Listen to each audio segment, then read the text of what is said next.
கிறிஸ்துவுக்குள் பிரியமானவர்களே, ஆண்டவராகிய இயேசு கிறிஸ்துவின் நாமத்திலே அன்பின் வாழ்த்துக்கள்.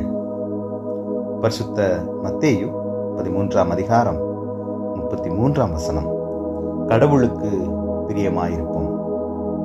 எனக்கு பிரியமானவர்களே, ஆண்டவர் இயேசு கிறிஸ்து வாழ்ந்த நாட்களில அவர் கூறிய அநேக உபதேசங்கள் மற்றும் அநேக உவமைகளில புளித்த மா என்பதும் ஒன்றாகும். இது பரிசேயர், சதுசேயர் போன்ற ஆண்டவர் வாழ்ந்த நாட்களிலே வாழ்ந்து கொண்டிருந்த அநேக மக்களின் பொய்யான உபதேசத்தை பற்றி எச்சரிக்கின்றது. இந்த பிரிவினர்கள் மார்க்கத்தின் மீது மிகவும் பற்றுடையவர்களாக காணப்பட்டார்கள். அதாவது சடங்காச்சாரங்களுக்கு அவர்கள் மிகவும் அதிக முக்கியத்துவம் கொடுத்து வந்தார்கள். ஆனால் கடவுளுக்கும் அரசாங்கத்திற்கும் அவர்கள் மிகவும் தூரமாக காணப்பட்டனர். எனவே ஆண்டவர் புளித்த மா இவர்களின் ஆலோசனைகளுக்கு, இவர்களின் போதனைகளுக்கு ஒப்பிட்டிருக்கிறது என்று அவர்களின் உபதேசங்களை குறித்து ஆண்டவர் குறிப்பிட்டார். இவர்கள் சுயநீதி கொண்டவர்களாக, கடவுளுக்கு தங்களை முழுவதுமாக ஒப்புக் கொடுக்காதவர்களாக, உயிர்த்தெழுதல், தூதர்கள், ஆவிகள் போன்றவை இல்லை என்று சாதிக்கிறவர்களாக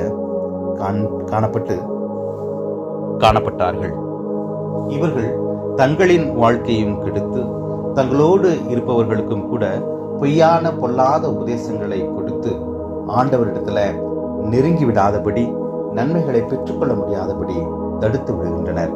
இவர்களைத்தான் கடவுள் புளித்த மா என்று எச்சரிக்கின்றார். ஏனென்றால் புளித்த மாவானது ஒரு சிறிய அளவு இருந்தால் கூட அது தன்னோடு இணைந்திருக்கிற அத்துணை மாவையும் கூட புளிக்கச் செய்ய தன்மையுடையதாய் இருந்தபடியினாலே கிறிஸ்து இவர்களை பார்த்து இந்த உவமையை அவர்களுக்கு எச்சரிப்பாக கூறினார். எனக்கு பிரியமானவர்களே, நாமும் கூட கடவுளுக்கும் கடவுளின் கற்பனைகளுக்கும் முக்கியத்துவம் கொடுத்து அதோடு கூட நம்மோடு இருப்பவர்களுக்கும் கூட நன்மைகளையும் ஆசீர்வாதங்களையும் தேடித்தருகிற பிள்ளைகளாக இருக்க கர்த்தர் நாளில நம்மை அழைக்கிறார்.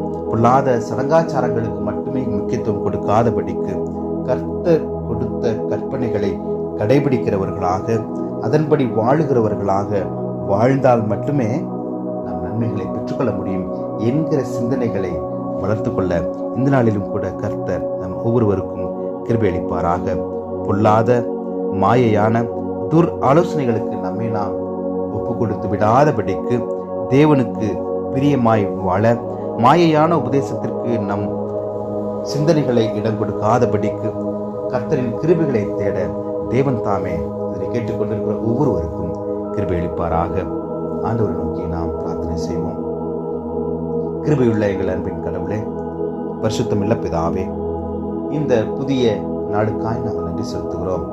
ஆண்டவரே, நாங்கள் சடங்காச்சாரங்களுக்கு மட்டுமே முக்கியத்துவம் கொடுத்து உமக்கு பிரியமான காரியங்களை செய்யாதபடி ஒருவேளை வாழ்ந்து கொண்டிருந்தால் தேவரே, இதை கேட்டுக்கொண்டிருக்கிற ஒவ்வொருவரையும் நீர் மன்னித்து, ஆண்டவரே, உமக்கு பிரியமான வழிகளை தேடி உமக்கு பிரியமாயிருக்க ஒரு புதிய தீர்மானங்களை எடுத்துக்கொள்ள நீர் கிருபை அளிப்பீராக. உம்முடைய பிள்ளைகள் ஆசீர்வாதமாக இருப்பதே உமக்கு பிரியம் என்பதை உணர்ந்திருக்கிறோம்.